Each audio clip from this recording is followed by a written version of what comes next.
오늘 우리에게 주시는 말씀은 디모데전서 5장 1절에서 16절까지의 말씀입니다. 우리가 신앙생활을 하다 보면 초반에는 어떻게 믿을 것인가, 믿음에 대해서 우리가 많이 집중하게 됩니다. 그런데 믿음이 확신이 가지게 되고, 그리고 신앙생활에 조금씩 연륜이 생기게 되다 보면 우리는 어떻게 살까라는 것에 더 관심을 갖게 되죠.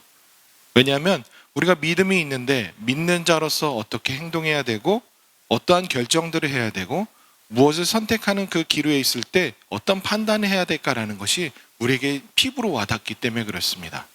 그래서 우리는 항상, 신앙이 있는 자들은 항상 우리의 가장 목적은 뭐냐면, 어떻게 하면 하나님 기쁘시게 해드릴까, 어떻게 하면 하나님 뜻대로 살 것인가, 이것이 가장 우리에게는 집중되어지는 것이에요.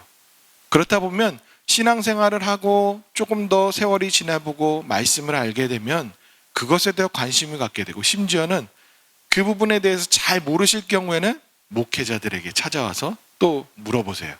그런데요, 가끔은 부담스러워요.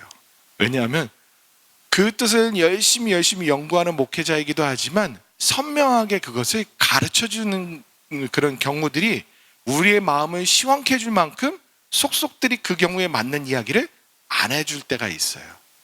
그래서 우리가 가끔은 성경적인 가치관대로 이렇게 해야 되지 않을까라는 것으로 합리적으로 추론할 때가 있어요. 오늘 말씀도 살펴보다 보면 사실은 말씀을 이렇게 가르쳐 주니까 이런 경우는 이렇게 해야 된다라는 것을 알게 되기도 하지만 우리에게 부딪히는 것이 있어요. 왜냐하면 그 시대와 그 상황에 따라서 맞지 않을 때가 있거든요. 오늘 말씀 보면 좀 특이한 게 있어요. 젊은 과부에게 대하는 그런 말들, 어쩌면 모든 사람들이 다 루머 퍼뜨리고 말을 많이 하고 또 신앙을 저버리면서 다른 사람한테 쾌락과 향락을 위해서 결혼하고 이렇게 번잡하게 살아가는 삶들이 우리의 삶과는 동떨어진 것 같이 보이죠. 그런데 이 시대에는 그것이 좀 더 즐비했고 조금 더 자유로웠고, 그런 것에 대해서 더 활동하기가, 어쩌면 그리스도인답게 살아가는 그 모습, 오늘날 우리가 보는 덕목과 달리 보이는 것이 있어요. 그리고 또 심지어는 뭐가 있냐면 60세 기점을 놓고서 그것을 더 넘지 못하면 과부에 관련된 그것을 이렇게 정리해 놓은 그 장부라고 표현하면 그렇고요, 거기에 이름에 적어놓지 말라라고 또 얘기를 해요. 그런 것들도 하나하나 세아려 보면 어떻게 살까라는 것을 성경을 보는데, 뭐야, 이거 그대로 지켜야 돼? 하는 우리의 반문들도 생겨지게 된다는 거예요. 우리에게 일상에서 정확하게, 그리고 또 우리가 알고 싶은 그 가르침을 주지 않을 때가 때때로는 성경이 있어요. 그렇다 보면 우리가 또 조금씩 우리의 마음이 나태해져서 우리가 그냥 판단하고 살아야 되겠구나, 하나님은 말씀 안 하시네, 그럼 어떻게 해야 될까, 여러 혼란스럽게 살아가기 때문에 그래요. 그래서 우리에게는 정말 때때로는 막막한 것 같이 우리가 선택을 하는 그 중요한 시점에 두려움으로 우리는 행할 수밖에 없는데, 사실 종교개혁자들도 그것에 대해서 얘기해 주는 게 있어요. 그 천주교에서는 어떻게 하라라고 교회의 입장에 맞게끔 윤리적으로 가르쳐주는 문화가 있어요. 그런데 종교개혁자들은 오히려 신앙의 성숙이 이루어지면 성숙한 그 마음에서 우리는 더 두렵고 떨림으로 상황들에 따라서 그것을 선택하고 정하고 그 말씀에 가까운 그 입장에 맞춰서 살아가야 된다라는 것을 가르쳐줘요. 그래서 어쩌면 개신교에서 신앙생활하는 것이 막막한 것 같고 어려워요. 왜냐하면 성숙한 것만큼 그렇게 살아라 라고 하는 거거든요. 오늘 말씀에서 우리가 알 수 있는 것, 제가 3가지로 말씀드리려고 해요. 오늘 말씀에서도 얘기하는 것은 4절 말씀 하반절에 보면 하나님 앞에 받으실 만한 것이니라 라고 하는 이 구절이 있잖아요. 이것이 무엇이냐면 하나님께서 받으실 만한 삶을 살아라, 하나님 기뻐하시는 삶을 살아라 라고 하면서 구체적인 것들을 몇 가지를 얘기해 주면서 시작하고 있어요. 첫 번째로 제가 말씀드리고자 하는 것은 무엇이냐면 상대의 입장을 헤아리며 살아야 돼요. 상대의 입장. 사실 우리가 읽은 이 디모데 이 서신은 바울이 디모데에게 목회자로서, 너가 어린 목회자가 그 교회를 목회를 할 때에 어떠한 마음가짐으로 그리고 어떠한 주의사항을 가지고서 해라라고 하는 가르침으로 준 서신서예요. 그런데 저와 여러분들이 나누고자 하는 것은 단순히 우리가 목회자들에게만 해당되는 말씀이라고 하기에는 우리가 사람으로서 그리고 신앙인으로서 살아야 될 기본적인 가르침까지도 가르쳐줘요. 그래서 오늘은 제가 이것을 나누려고 하는 거예요. 제가 첫 번째로 말씀드렸죠. 상대방의 입장을 헤아리면서 해라. 오늘 말씀 살펴보시면 과부의 이야기가 나와요. 그리고 젊은 과부, 그리고 또 나이 든 과부. 그런 이야기들을 해주면서 삶에서 살아가는 데 있어서 단순히 쉽게 넘어갈 수도 있고 우리가 그렇게 심혈을 기울이며 바라보지 않는 그 입장까지도 헤아리면서 가르침을 주는 바울의 마음이 담겨져 있어요. 우리가 사역을 하고 교회에서 같이 생활을 하고 하는 그 부분에 있었을 때 우리는 살다 보면 우리가 살아왔던 입장, 내 생각, 그리고 내가 처했던 그 판단으로 우리는 상대방의 입장보다 내 입장대로 말도 행동도 생각하는 것도 바라보는 것도 그렇게 할 때가 있어요. 근데 사도 바울은 그렇지 않아요. 과부의 입장, 그리고 늙었는지 젊은지, 그리고 젊었을 때 그에게 정말 아주 중요한 그런 선택하는 데 있어서 중요하게 작용되어지는 그 육신의 정욕과 같은 그런 어떠한 그 향락을 또 쫓는 그 모습까지도 헤아리며 그것의 입장에 맞춰서 너는 목회해라. 그 입장에 맞춰서 그 상대방을 헤아려라 라고 가르쳐 주는 거예요. 사실 우리 가운데서는 신앙생활 하다 보면 교회 일원으로서 어떠한 위치를 설 때가 있어요. 기관의 회장으로 설 때가 있고요. 목자로서 우리가 사명을 다할 때가 있고요. 때때로는 교사로서 사명을 다할 때도 있고요. 어떤 공동체에서 함께 되어지는 일들이 있어요. 그리고 그 직책에 따라서 그 일들을 봉사하고 섬길 때가 있어요. 그때에 오늘의 가르침에서 첫 번째는 상대방의 입장을 헤아리며 우리는 사명을 다해야 돼요. 그렇지 않으면 곤욕스러운 일들이 생기고요. 그렇지 않으면 우리가 흔히 얘기하는 것처럼 상처받았어. 이런 말들이 흔하게 나올 수 있어요. 우리가 바라보는 것 다 옳지 않을 수 있다는 것을 인정해야 돼요. 내가 상황에서 처했던 그 모든 것들이 모든 사람들의 인생을 대변해 준 그 누구나 다 겪는 상황이 아닐 수 있어요. 어떤 사람은 가난하게 살 수도 있고요. 어떤 사람은 부유하게 살 수도 있어요. 때때는 부유하게 산 사람은 힘들어하고 금전적으로 어려운 것에 대해서 경험이 없는 사람들이 있어요. 그런 이야기 있잖아요. 쌀이 없으면 라면 먹으면 되죠. 고기 먹으면 되죠 하며 철부지 아이들이 얘기하는 그런 말처럼 우리들도 때때로는 그런 말들을 할 수가 있어요. 그 상대방의 헤아림이 없을 때. 그런데 바울 사도는 결혼도 하지 않았는데도요, 그것을 다 헤아릴 줄 알았어요. 그게 바로 사명자로서의 가져야 될 덕목이에요. 우리가 누군가에게는 영향을 주고요, 누군가에게는 가르침을 때때로 주는 위치에도 설 수가 있어요. 그럴 때 우리는 항상 그 상대방의 입장, 그리고 그 상대방이 어떠한 삶을 살아왔는지, 그리고 그가 어떠한 삶에서 어려움이 있는지, 필요한 것은 무엇인지 그걸 같이 바라봐 줘야 돼요. 그리고 두 번째로 말씀하고 있는 것은 무엇이냐면 사람으로서 할 수 있는 도를 다해야 돼요. 사람으로 할 수 있는 도. 여기에서 보면 1절과 2절에서 좀 더 우리가 잘 볼 수 있어요. 늙은이를 꾸짖지 말고 아버지에게 하듯 해라. 젊은이에게는 형제에게 해듯 하라. 때때로 또 2절에서는 늙은 여자에게는 어머니에게 하듯 하며 젊은 여자에게는 온전히 깨끗함으로 자매에게 하듯 하라. 그리고 참과부가 어떤 의미로서 이렇게 썼는지 모르겠는데 진짜 과부라고 표현할 수도 있겠고요. 생각하기 나름인데 일단 과부는 과부로 존대해라. 이런 말들을 해줘요. 인간의 도리로서는요, 우리가 신앙생활을 하다 보면 하나님의 말씀 무엇일까라고 생각했을 때 비어있는 것처럼 우리에게 선명하게 가르치지 않을 그때에 오히려 신학자들이 이렇게 표현해요. 하나님의 그 성품의 씨앗이 형상대로 닮은 우리가 우리 마음에게 모두에게 공통적으로 주신 양심이 있다.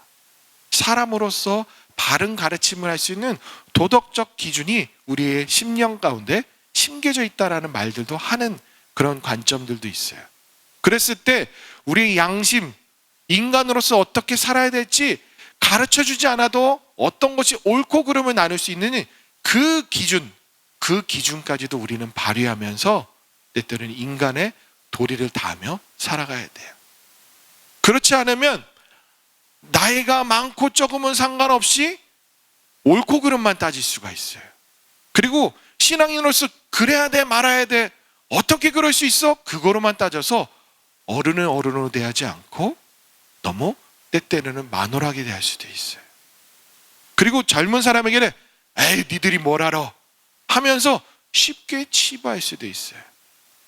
근데 말씀에서 얘기해 주죠. 나이 든 사람에게는 아버지 돼야도 되라, 어머니 돼야도 되라. 그리고 젊은이에게는 형제같이 바라보고서 그렇게 돼야도 되라. 심지어는 또 세밀하게 얘기하는 것은 무엇이냐면 젊은 여자라고 표현하면서 얼마나 나이대인지 모르겠어요. 그런데 무엇으로 얘기하냐면 온전히 깨끗함으로 자매에게 되어야 되라.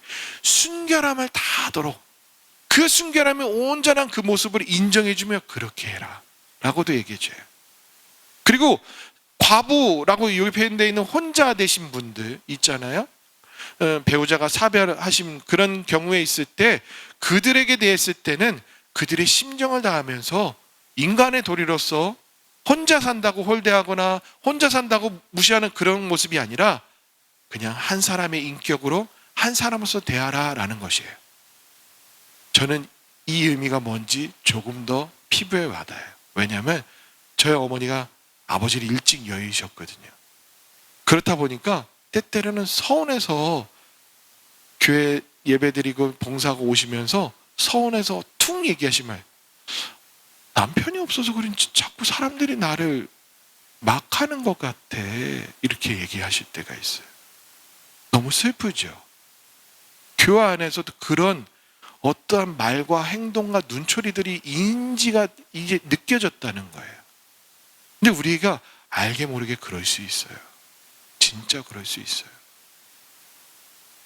그런 모습들을 헤아리며 인간으로서 해야 할 일, 하지 말아야 될 일을 우린 충분히 해낼 수 있는데 그것을 다 해야 돼요. 그러면서 8절 말씀 보실까요? 누구든지 자기 친족 특히 자기 가족을 돌보지 아니하면 믿음을 배반한 자이고 불신자보다 더 악한 자라고도 명확하게 얘기해줘요. 사람의 도리로서 하지 않으면 사람이 마땅히 해야 할 일들도 하지 않는 자들은 더 악한 자래요. 신앙이 있고 없고를 떠나서 불신자보다 못한 거래요. 거기에서 우리는 깨달음을 얻어야 돼요. 세 번째로 나누고자 하는 것은 나만을 위한 인생이 아니라 우리가 삶을 살아가고 말하고 언행하고 하는 그 모든 것들이 교회를 위한 덕을 세우는 길, 그리고 불신자들을 향하였을 때 구원의 길로 인도해 줄 수 있는 그 모습까지도 우리는 헤아리며 살아야 돼요.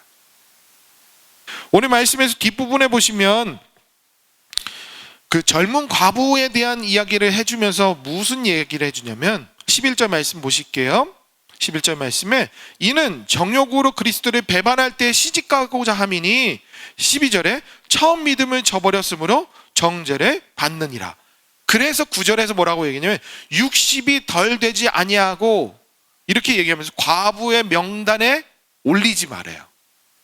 이게 좀 걸릴 수 있어요. 어떻게 이런 말까지도 할까? 성경에 이런 내용까지도 기록되어 있을까 할 수 있지만 여기에서 우리가 읽을 수 있는 것은 뭐냐면 그 젊었을 때 혼자 되신 그분의 삶을 살아가는 데 있어서 그에게 다가오는 그런 삶, 그에게 진짜 어려웠을 때 어쩌면 이런 선택까지도 했을까라는 그 모습까지도 헤아리는데 더 넘어가서는 무엇을 얘기하냐면 그리스도를 배반하는 것까지도 연결시켜요.